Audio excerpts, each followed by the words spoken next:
പ്രവാണി പ്രചാരണേ നിർവിശേഷ ശൂന്യവാദി പാശ്ചാത്യ ദേശതാരിണേ. ജയ ശ്രീ കൃഷ്ണ ചൈതന്യ പ്രഭു നിത്യാനന്ദ ശ്രീ അദ്വൈത ഗദാധര ശ്രീവാസാദി ഗൗരഭക്തവൃന്ദ. ഹരേ കൃഷ്ണ ഹരേ ഹരേ രാമ രാമ രാമ ഹരേ ഹരേ. ഓം നമോ ഭഗവതേ വാസുദേവായ. ഓം നമോ ഭഗവതേ വാസുദേവായ. ഓം നമോ ഭഗവതേ വാസുദേവായ. നിഗമകൽപതരോർഗളിതം ഫലം ശുഖമുഖാത് അമൃതദ്രവ സംയുതം പിബത ഭാഗവതം രസമാലയം മുഹുരഹോ രസികാ ഭുവി ഭാവുകാഃ. നാരായണം നമസ്കൃത്യം നരം ചൈവ നരോത്തമം ദേവീം സരസ്വതീം വ്യാസം തതോ ജയമുദീരയേത്. സേവയാ ഭഗവതി ഉത്തമശ്ലോകേ ഭക്തിർഭവതി നൈഷ്ഠികീം.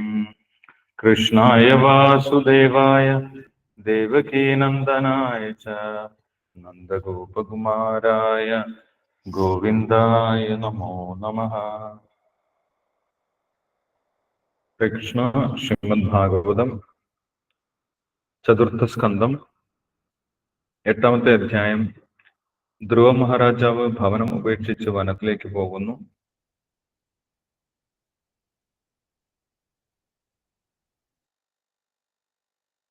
അഹോ തേജക്ഷത്രിയാണാം മാനഭംഗാമമൃഷ്യതാം ബാലോപ്യയം കൃതാദത്തേ യത്സമാധു അസത്വജഃ. നാരദ ഉവാച നാധുനാപ്യവമാനം തേ സമ്മാനം വാപി പുത്രക ലക്ഷയാമാ കുമാരസ്യ സക്തസ്യ ക്രീഡനാദിഷു. വികൽപേ വിദ്യമാനേപി നഹി സന്തോ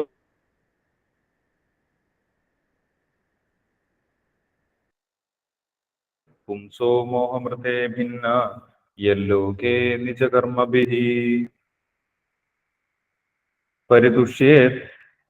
പരിതുഷ്യേത്തദാ താവന്മാത്രേണ പൂരുഷഃ ദൈവോപസാദിതം യാവത് വീക്ഷേശ്വരാഗതിംബുധഃ. അധാമാത്രോപദിഷ്ടേന യോഗേനാവരരുത്സസി യത് പ്രസാദം സ വൈ പുംസാം ദുരാരാധ്യോ മതോ മമ. വിവർത്തനം വായിച്ചോളൂ. ഹരേ കൃഷ്ണ പ്രഭുജി. ബ്രഹ്മഭായി മതത്തിൽ വായിച്ചോളൂ. ഹരേ കൃഷ്ണ. ഓം നമോ ഭഗവതേ വാസുദേവായ. ഓം നമോ ഭഗവതേ വാസുദേവായ. ഓം നമോ ഭഗവതേ വാസുദേവായ.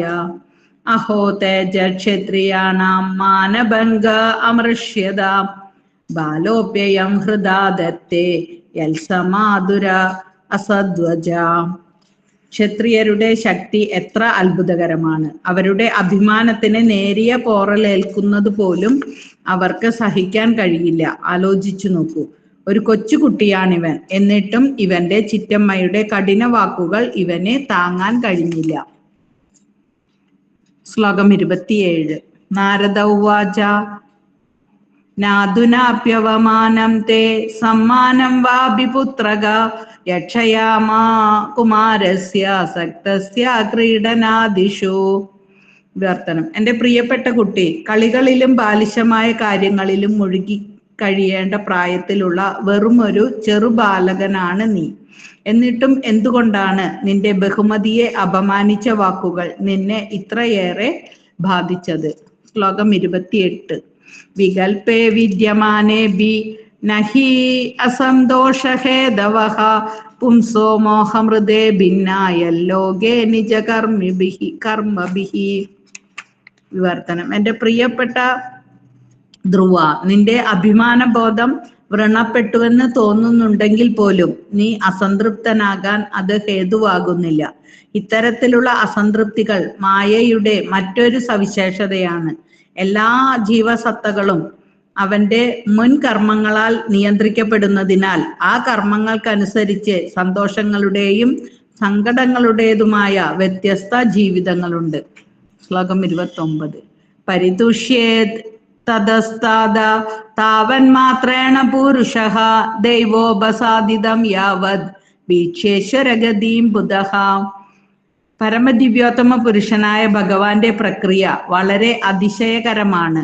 ബുദ്ധിയുള്ള ഒരുവൻ ആ പ്രക്രിയ സ്വീകരിക്കുകയും അദ്ദേഹത്തിന്റെ പരമേച്ഛയാൽ വരുന്നതെന്തായാലും അനുകൂലമായാലും പ്രതികൂലമായാലും അതിൽ സംതൃപ്തനാവുകയും ചെയ്യും. ശ്ലോകം 30.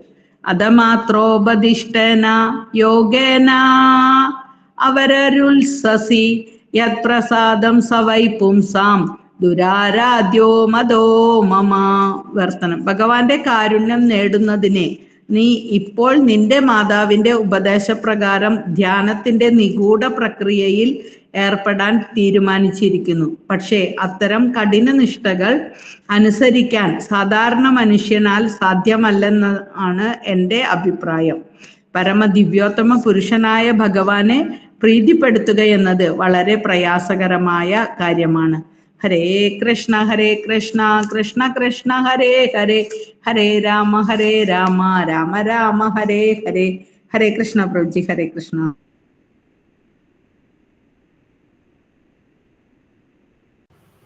ഹരേ കൃഷ്ണ. താങ്ക് യു രമ മാതാജി. ഹരേ കൃഷ്ണ. അപ്പോൾ ഇവിടെ ധ്രുവൻ ചിത്തമയായ സുരിച്ചാൽ അപമാനിക്കപ്പെട്ടു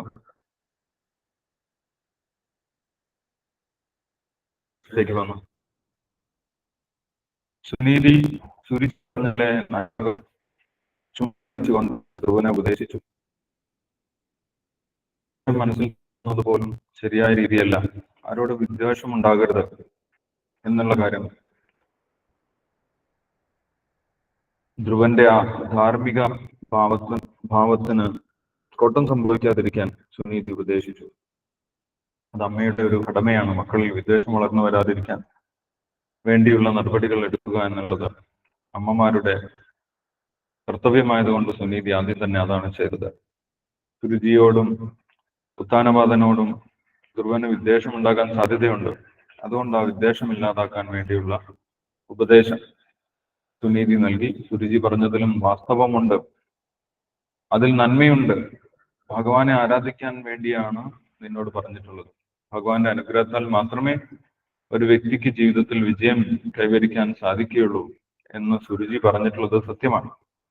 നിന്റെ മുതുമുത്തച്ഛൻ പ്രപിതാമഹനായിട്ടുള്ള ബ്രഹ്മാവ്, അതേപോലെ നിന്റെ പിതാമഹനായിട്ടുള്ള സ്വയംഭവമനും, ഇവരെല്ലാവരും ഭഗവാനെ തൃപ്തിപ്പെടുത്തി ഭഗവാന്റെ അനുഗ്രഹം നേടിയതിനാലാണ് അവർക്ക് സൃഷ്ടി നടത്തുന്നതിനും ഈ ലോകത്തിനെ പരിപാലിക്കുന്നതിനുമുള്ള ശക്തി ലഭിച്ചിട്ടുള്ളത്. അതുകൊണ്ട് നീയും അവരുടെ വഴിയിൽ തന്നെ, നീ അങ്ങനെയുള്ള ഒരു പാരമ്പര്യമുള്ള കുട്ടിയാണ്, അവരുടെ ആ വഴി തന്നെ നീ സ്വീകരിക്കണം, ഭഗവാനെ തൃപ്തിപ്പെടുത്താൻ ശ്രമിക്കണം എന്ന് സുനീതി ധ്രുവനെ ഉപദേശിച്ചു. അപ്പോൾ അത് കേട്ട സമയത്ത് ധ്രുവനും അതിനെക്കുറിച്ച് ചിന്തിച്ചു. വളരെയധികം ഗാഠമായി ചിന്തിച്ചതിന് ശേഷം ധ്രുവൻ ഭഗവാനെ തൃപ്തിപ്പെടുത്തുന്നതിനായി ആ കൊട്ടാരം ഉപേക്ഷിച്ചു പോകാൻ തീരുമാനിക്കുകയും കൊട്ടാരം ഉപേക്ഷിച്ചു പോവുകയും ചെയ്തു. അങ്ങനെ കൊട്ടാരം ഉപേക്ഷിച്ച് വനത്തിലെത്തിയ ആ ധ്രുവനെ ഭഗവാന്റെ നിർദ്ദേശപ്രകാരം നാരദ മഹർഷി സന്ദർശിച്ചു. ആ ഒരു ഭാഗമാണ് നമ്മളിപ്പോൾ വായിക്കുന്നത്. മൈത്രേയ മഹർഷി പറയുന്നതാണ്. നാരദ മഹർഷി ധ്രുവനെ കുറിച്ച് കേട്ട സമയത്ത് വലിയ അത്ഭുതമായി. കാരണം 5 വയസ്സുള്ള ഒരു കുട്ടി ഭഗവാനെ സാക്ഷാത്കരിക്കുന്നതിന് വേണ്ടി, ഈശ്വര സാക്ഷാത്കാരത്തിന് വേണ്ടി കൊട്ടാരം ഉപേക്ഷിച്ച് വനത്തിലേക്ക് പോയിരിക്കുന്നു. ഭാവിയിൽ രാജാവാകേണ്ട ആ വ്യക്തിയാണ്. എല്ലാം ഉപേക്ഷിച്ച് ഒറ്റയ്ക്ക് 5 വയസ്സുള്ള ഒരു കുട്ടി, കളിച്ചു നടക്കേണ്ട പ്രായമുള്ള ഒരു കുട്ടി ഈശ്വര സാക്ഷാത്കാരത്തിന് വേണ്ടി വനത്തിലേക്ക് പോയിട്ടുണ്ട് എന്ന് കേട്ട സമയത്ത് നാരദ മഹർഷിക്കും വലിയ അത്ഭുതമായി. നാരദ മഹർഷിക്കുള്ളിൽ വലിയ സന്തോഷവുമായി. അല്ലെ, നാരദ മഹർഷി എല്ലാവരോടും പ്രചാരണം ചെയ്യുന്നത് ഇതാണ്: ഈ ഭൗതിക ലോകത്തിലെ സമ്പത്തുകളൊന്നും മായയാണ്, അതൊന്നും സ്ഥിരമല്ല എന്നാണ് എല്ലാവരോടും പറയുന്നത്. അതെല്ലാം ഉപേക്ഷിച്ച് ഈശ്വര സാക്ഷാത്കാരത്തിനായി പ്രയത്നിക്കാം അത് മാത്രമാണ് ശാശ്വതമായിട്ടുള്ളത് എന്നാണ് നാരദ മഹർഷി പ്രചാരണം നടത്തിക്കൊണ്ടിരിക്കുന്നത്. പക്ഷെ അതിൽ അത് കേട്ട് പ്രവർത്തിക്കുന്ന വ്യക്തികൾ വളരെ ദുർലഭമാണ് ഭൗതിക ലോകത്ത്. പക്ഷെ ഇങ്ങനെ ഒരു കുട്ടി ചെറുപ്പത്തിൽ തന്നെ എല്ലാം ഉപേക്ഷിച്ച് വന്നിരിക്കുന്നു എന്ന് കേട്ട സമയത്ത് നാരദ മഹർഷിക്കും വലിയ അത്ഭുതമായി. നാരദ മഹർഷി നേരിട്ട് ഭഗവാന്റെ നിർദ്ദേശപ്രകാരം ധ്രുവനെ ശിഷ്യനായി സ്വീകരിക്കുന്നതിനായിട്ട് ആ വനത്തിൽ എത്തിച്ചേർന്നു. ധ്രുവനെ കാണുകയും ധ്രുവന്റെ ശിരസിൽ തലോടിക്കൊണ്ട് നാരദ മഹർഷി സംസാരിക്കുകയും ചെയ്തു എന്നാണ് കഴിഞ്ഞ ദിവസത്തെ ശ്ലോകത്തിൽ നമ്മൾ വായിച്ചത്. നാരദസ്തുപാകർണ്യ ജ്ഞാത്വാ തസ്യ ചികീർഷിതം സ്പൃഷ്ടാം മൂർധന്യഗഗ്നേന പാണിന പ്രാഹവിസ്മിത. നാരദ മഹർഷി അനുഗ്രഹപൂർവം ധ്രുവനെ തലോടിക്കൊണ്ട് സംസാരിക്കാൻ ആരംഭിച്ചു എന്ന് പറയുന്നു. ഇവിടെ മൈത്രേയ മഹർഷി പറയുന്നുണ്ട്, ആ ഒരു ധ്രുവന്റെ തീരുമാനം, ധ്രുവൻ പെട്ടെന്ന് ഇങ്ങനെ ഒരു തീരുമാനം എടുക്കാൻ കാരണം ധ്രുവന്റെ ഒരു ക്ഷത്രിയ തേജസ് കൊണ്ടായിരിക്കാം എന്ന് പറയുന്നത്. കാരണം ക്ഷത്രിയന്മാർ അപമാനം ഒരിക്കലും സഹിക്കാൻ കഴിയാത്ത വ്യക്തികളാണ്. അവർക്ക് അഭിമാനത്തിനാണ് ഏറ്റവും പ്രാധാന്യം. അവർക്ക് സ്വത്തിനോ സമ്പത്തിനോ ഒന്നുമല്ല, സ്വന്തം അഭിമാനത്തിനാണ് ഏറ്റവും പ്രാധാന്യം അവർ കൊടുക്കുന്നത്. അങ്ങനെ ക്ഷത്രിയന്മാരുടെ തേജസ്, അഭിമാനം ഇത് വളരെ കൂടുതലാണ് എന്നുള്ള കാര്യം ഇവിടെ മൈത്രേയ മഹർഷി 26ാമത്തെ ശ്ലോകത്തിൽ പറയുന്നുണ്ട്. ശീലപ്രഭാതരം ആ ക്ഷത്രിയരുടെ യോഗ്യതകളെ കുറിച്ച് ഭഗവത്ഗീതയിൽ നിന്ന് എടുത്തു പറയുന്നുണ്ട്. ഭഗവത്ഗീതയിൽ ക്ഷത്രിയരുടെ സ്വഭാവത്തിനെ കുറിച്ച് വർണ്ണിച്ചിട്ടുണ്ട് എന്നുള്ള കാര്യം ശീലപ്രഭാതരം പറയുന്നുണ്ട്. 18ാം അധ്യായത്തിൽ 43ാമത്തെ ശ്ലോകം.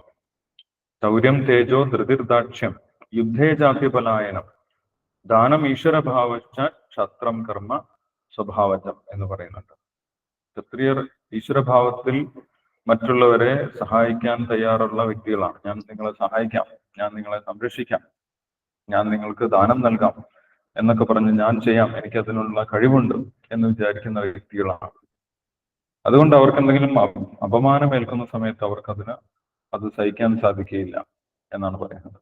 അപ്പോൾ ഈ ധ്രുവനും വളരെയധികം ക്ഷത്രിയ തേജസ്സുള്ള ഒരു വ്യക്തിയാണ്. അതുകൊണ്ടാണ് ചുരുചി അപമാനിച്ച സമയത്ത് ധ്രുവൻ അത് താങ്ങാൻ സാധിക്കാതെ വന്നത്, കാട്ടിലേക്ക് വന്നിട്ടുള്ളത് എന്നുള്ള കാര്യം ഇവിടെ മൈത്രേയ മഹർഷി പറയുന്നത്. അതിനുശേഷം നാരദ മഹർഷി ധ്രുവനോട് സംസാരിക്കുന്നതാണ് 27ാമത്തെ ശ്ലോകം മുതൽ.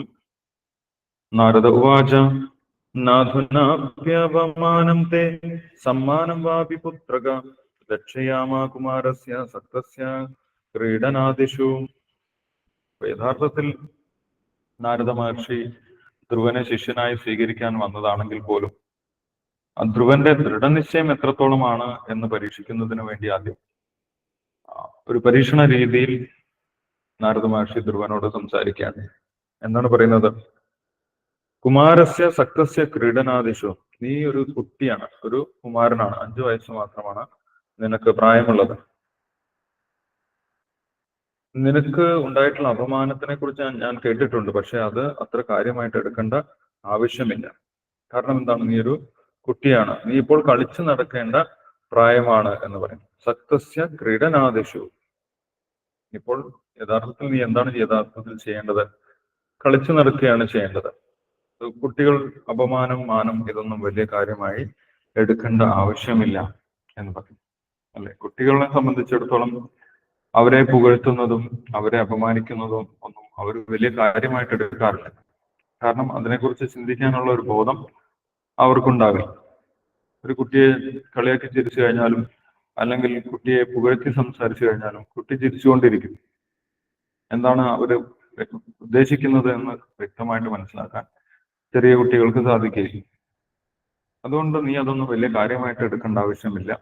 നീ ഇപ്പോൾ തിരിച്ചു കൊട്ടാരത്തിലേക്ക് പോയി മറ്റു കൂട്ടുകാരോടൊപ്പം കളിക്കുന്നതാണ് നിനക്ക് നല്ലത് എന്നുള്ള കാര്യം നാരദ മഹർഷി പറഞ്ഞു. ഇനി അടുത്ത ശ്ലോകത്തിൽ പറയുന്നു, ഈ ലോകത്തിൽ അത് സാധാരണമാണ്, മാനവും അപമാനവും ഇതെല്ലാം സാധാരണമാണ്. മായയുടെ ലോകമാണ്. പുംസോ മോഹമൃതേ ഭിന്ന യല്ലോകെ നിജകർമ്മ. ഈ മായയുടെ ലോകത്ത് ആളുകൾക്ക് മാനവും അപമാനവും ഒക്കെ സാധാരണമാണ്. അത് മാറി മാറി വന്നുകൊണ്ടിരിക്കും. അപ്പോൾ ഒരിക്കൽ അപമാനിക്കപ്പെട്ടു എന്ന് പറഞ്ഞ് നിന്റെ മനസ്സിനെ ഇത്രയ്ക്കും അസ്വസ്ഥമാക്കേണ്ട യാതൊരു ആവശ്യമില്ല. അത് സ്വാഭാവികമാണ്. ഈ ലോകത്ത് അത് സ്വാഭാവികമാണ് എന്നുള്ള കാര്യം നാരദ മഹർഷി പറഞ്ഞു കൊടുത്തു. യല്ലോകെ നിജകർമ്മഭി. എന്തുകൊണ്ടാണ് അത് സംഭവിക്കുന്നത്? അത് ഓരോരുത്തരുടെയും പൂർവ്വജന്മത്തിന്റെ ഫലമായിട്ട് വരുന്നതാണ്. നമ്മൾ അപമാനിക്കപ്പെടുന്നുണ്ടെങ്കിൽ, അല്ലെങ്കിൽ ആരെങ്കിലും നമ്മളെ സ്തുതിക്കുന്നുണ്ടെങ്കിൽ, ഇതെല്ലാം പൂർവ്വജന്മത്തിൽ നമ്മൾ ചെയ്തിട്ടുള്ള കർമ്മത്തിന്റെ ഫലമായിട്ട് സംഭവിക്കുന്നതാണ്. നിജകർമ്മഭി, അത് ഓരോരുത്തരുടെയും കർമ്മഫലം തന്നെയാണ്.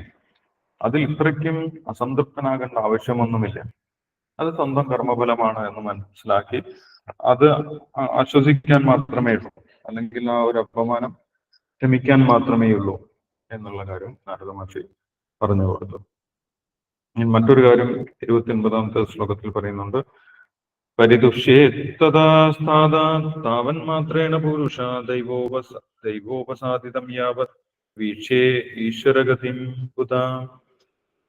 യഥാർത്ഥത്തിൽ ബുദ്ധിമാന്മാരായിട്ടുള്ള വ്യക്തികൾ, അല്ലെങ്കിൽ ആത്മസാക്ഷാത്കാരം ലഭിച്ചിട്ടുള്ള വ്യക്തികൾ തന്റെ ജീവിതത്തിൽ സംഭവിക്കുന്ന എല്ലാ കാര്യങ്ങളും ഭഗവാന്റെ ഇച്ഛയാൽ സംഭവിക്കുന്നതാണ് എന്ന് അവർക്ക് ബോധ്യപ്പെടാൻ സാധിക്കും.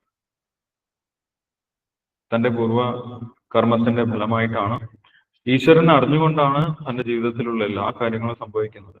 അത് നല്ലതായാലും ചീത്തയായാലും സംഭവിക്കുന്നതെല്ലാം ഭഗവാന്റെ അറിവോട് കൂടിയിട്ടാണ് എന്ന് മനസ്സിലാക്കി ആത്മസാക്ഷാത്കാരം നേടിയ വ്യക്തികൾ രണ്ടിലും സമഭാവത്തിൽ ഇരിക്കുന്നു എന്ന് പറയും. മാനത്തിലും ഉപമാനത്തിലും ഒരേപോലെ ഇരിക്കുന്നവരാണ് യഥാർത്ഥ ബുദ്ധിമാന്മാർ, അല്ലെങ്കിൽ ആത്മസാക്ഷാത്കാരം നേടിയിട്ടുള്ളവർ എന്നുള്ള കാര്യം ധ്രുവനോട് പറഞ്ഞു കൊടുത്തു. എല്ലാം ഈശ്വര ഇച്ഛയാണ്, അതിൽ ഇത്ര അസ്വസ്ഥനാകേണ്ട ആവശ്യമില്ല എന്നാണ് നാരദ മഹർഷി പറഞ്ഞു വരുന്നത്.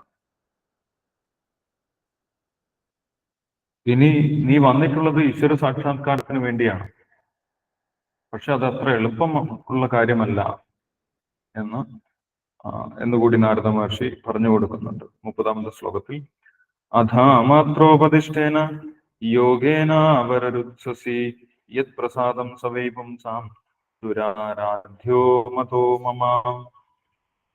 നീ നിന്റെ അമ്മയുടെ ഉപദേശം കേട്ട് ഈശ്വര സാക്ഷാത്കാരത്തിനായിട്ട് ഭഗവാനെ പ്രസാദിപ്പിക്കാൻ വേണ്ടി വന്നിട്ടുള്ളതാണ് അല്ലെ. ഈശ്വരന്റെ അനുഗ്രഹം നേടിയാൽ മാത്രമേ ജീവിതത്തിൽ വിജയമുണ്ടാകൂ എന്ന് നിന്റെ അമ്മ പറഞ്ഞു തന്നു. അത് കേട്ടാണ് നീ വന്നിട്ടുള്ളത്. പക്ഷെ നിന്റെ പ്രായം അതിന് യോജിച്ചതല്ല. അതത്ര എളുപ്പമല്ല, നീ വിചാരിക്കുന്ന അത്ര എളുപ്പമല്ല ഈശ്വരനെ തൃപ്തിപ്പെടുത്തുക എന്നുള്ള കാര്യം എന്ന് നാരദ മഹർഷി പറഞ്ഞു കൊടുത്തു. ഇവിടെ ധ്രുവനെ ശിഷ്യനായി സ്വീകരിക്കുന്നതിന്റെ മുന്നേ ധ്രുവൻ എത്രത്തോളം ദൃഢനിശ്ചയമുണ്ട് ഈശ്വര സാക്ഷാത്കാരത്തിനായിട്ട്, അല്ലെങ്കിൽ ഒരു വാശിയുടെ പുറത്ത് വന്നതാണോ എന്ന് അറിയാൻ വേണ്ടിയാണ് നാരദ മഹർഷി ഈ കാര്യങ്ങളൊക്കെ പറയുന്നത്. അല്ല, ആത്മസാക്ഷാത്കാരം നേടുന്നവർ ദൃഢനിശ്ചയമുള്ളവരായിരിക്കണം.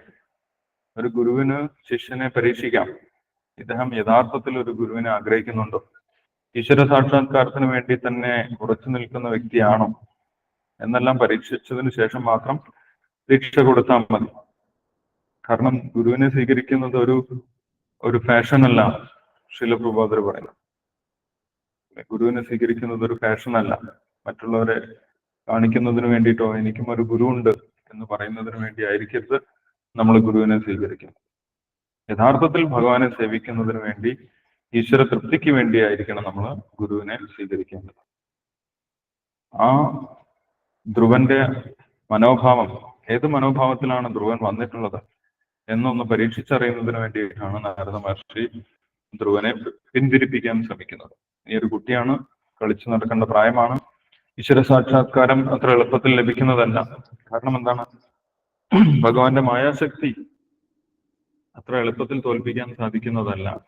ഭഗവാൻ ഭഗവത്ഗീതയിൽ പറയുന്നുണ്ട്, ദേവി ഹേഷ ഗുണമയി മമ മായ ദുരത്യ. എന്റെ മായാശക്തി ആർക്കും തോൽപ്പിക്കാൻ സാധിക്കില്ല എന്ന് ഭഗവാൻ വരെ പറഞ്ഞിട്ടുള്ള കാര്യമാണ്. അപ്പം ഈശ്വര സാക്ഷാത്കാരം അത്ര എളുപ്പത്തിൽ ലഭിക്കുന്നതല്ല എന്ന് പറഞ്ഞു. അത് കേട്ടിട്ട് ധ്രുവന്റെ റെസ്പോൺസ് എന്താണ്, ധ്രുവന്റെ പ്രതികരണം എന്താണ് എന്നറിയുന്നതിന് വേണ്ടിയിട്ടാണ് നാരദ മഹർഷി അങ്ങനെ സംസാരിച്ചിട്ടുള്ളത്. ഭാവാർത്ഥത്തിൽ ശ്രീല പ്രഭുപാദർ പറയുന്നുണ്ട്, യഥാർത്ഥത്തിൽ ഈശ്വര സാക്ഷാത്കാരം ഒരേ സമയം പ്രയാസമുള്ളതും ഒരേ സമയം എളുപ്പമുള്ളതുമാണ്. അത് ഭഗവത്ഗീതയിലും ഭഗവാൻ 6-ാമത്തെ അധ്യായത്തിൽ പറയുന്നുണ്ട്. ആർക്കാണ് പ്രയാസമുള്ളത്? മനസ്സിനും ഇന്ദ്രിയങ്ങൾക്കും നിയന്ത്രണമില്ലാത്തവർക്ക് ഈശ്വര സാക്ഷാത്കാരം അല്ലെങ്കിൽ ആത്മസാക്ഷാത്കാരം വളരെ പ്രയാസമുള്ളതാണ്. അവർക്കൊന്നും മനസ്സിലാവുകയില്ല, അവർക്ക് നേരായ മാർഗത്തിൽ പോകാൻ സാധിക്കുകയില്ല, അവർക്ക് ഈ മാർഗം വളരെ ബുദ്ധിമുട്ടുള്ളതായിട്ട് അനുഭവപ്പെടും എന്ന് 6-ാമത്തെ അധ്യായത്തിൽ ഭഗവത്ഗീതയിൽ 36-ാമത്തെ ശ്ലോകത്തിൽ ഭഗവാൻ പറയുന്നുണ്ട്. അസംയതാത്മനാ യോഗോ ദുഷ്പ്രാപ ഇതി മേ മതി വശ്യാത്മനാതു യതഥാ ശക്യോ അവാപ്തും ഉപായത. മനോനിയന്ത്രണമില്ലാത്തവന് ആത്മസാക്ഷാത്കാരം പ്രയാസമേറിയതാണ്. മനസ്സിനെ കീഴടക്കി വേണ്ടും വിധത്തിൽ ശ്രമിക്കുന്നവനാകട്ടെ അതിൽ വിജയം നിശ്ചയമാണതാണ്. ഇതാണ് എൻ്റെ അഭിപ്രായം. മനോനിയന്ത്രണമുള്ളവർക്ക് ഈശ്വര സാക്ഷാത്കാരം വളരെ ഈസിയാണ്. അവർക്ക് വിജയം സുനിശ്ചിതമാണ്. സുസുഖം കർത്തും അവ്യം, ഈസി ആയിട്ട് ചെയ്യാൻ സാധിക്കും. പക്ഷെ ഇന്ദ്രിയ നിയന്ത്രണമോ മനോനിയന്ത്രണമോ ഇല്ലാതെ ആത്മസാക്ഷാത്കാര പാതയിൽ സഞ്ചരിക്കുന്നത് ദുഷ്പ്രാപം, വളരെ ബുദ്ധിമുട്ടുള്ള കാര്യമാണ് എന്ന് പറഞ്ഞു കൊടുത്തു. അപ്പൊ തന്റെ ശിഷ്യൻ ആത്മാർത്ഥതയുള്ളവനായിരിക്കണം എന്ന് ഗുരുവിന്റെ ഒരു ആഗ്രഹമാണ്. ആത്മാർത്ഥതയില്ലാതെ ഗുരുവിനെ സ്വീകരിച്ചു കഴിഞ്ഞാൽ, വേണ്ട നിയമങ്ങളൊന്നും പാലിക്കാതിരുന്നു കഴിഞ്ഞാൽ അത് സമൂഹത്തിന് പോലും ഒരു ഡിസ്റ്റർബൻസ് ആയിട്ട് മാറും. സമൂഹത്തിൽ അത് തെറ്റായിട്ടുള്ള ഒരു മാതൃക സൃഷ്ടിക്കും. അല്ലെ, ഒരു വ്യക്തി സന്യാസം സ്വീകരിച്ചു, ആ വ്യക്തി സന്യാസത്തിന് വേണ്ട നിയമങ്ങളൊന്നും പാലിക്കുന്നില്ല, സ്വന്തം ഇഷ്ടപ്രകാരമാണ് പ്രവർത്തിക്കുന്നതെങ്കിൽ സന്യാസിയെ കുറിച്ചുള്ള കാഴ്ചപ്പാട് സമൂഹത്തിൽ മാറും. സമൂഹത്തിലും അതൊരു അലോസരമുണ്ടാകും. അതുകൊണ്ട് തന്റെ ശിഷ്യൻ ആയി വരാൻ സാധ്യതയുള്ള ധ്രുവൻ ആത്മാർത്ഥതയുള്ളവനാണോ എന്ന് മനസ്സിലാക്കുന്നതിനായിട്ട് നാരദ മഹർഷി ഇങ്ങനെ ധ്രുവനോട് സംസാരിച്ചു. ഇതത്ര എളുപ്പമുള്ള കാര്യമല്ല. നീ ഇപ്പോൾ കൊട്ടാരത്തിലേക്ക് പോയി നിന്റെ കുട്ടികളുമായിട്ട്, നിന്റെ കൂട്ടുകാരുമായിട്ട് കളിക്കുന്നതാണ് നല്ലത് എന്നുള്ളൊരു കാര്യം നാരദ മഹർഷി പറഞ്ഞു. തുടർന്നും നാരദ മഹർഷി ആത്മസാക്ഷാത്കാരത്തിന്റെ വഴിയെ കുറിച്ച് ധ്രുവനോട് സംസാരിക്കുന്നുണ്ട്. അത് നമുക്ക് അടുത്ത ദിവസം വായിക്കാം. ഇപ്പോൾ നമുക്ക് നാമം ജപിക്കാം. ഹരേ കൃഷ്ണ. ഹരേ കൃഷ്ണ പ്രഭുജി. ഹരേ കൃഷ്ണ. ശ്രീകാന്ത് പ്രഭുജി ജപിച്ചോ.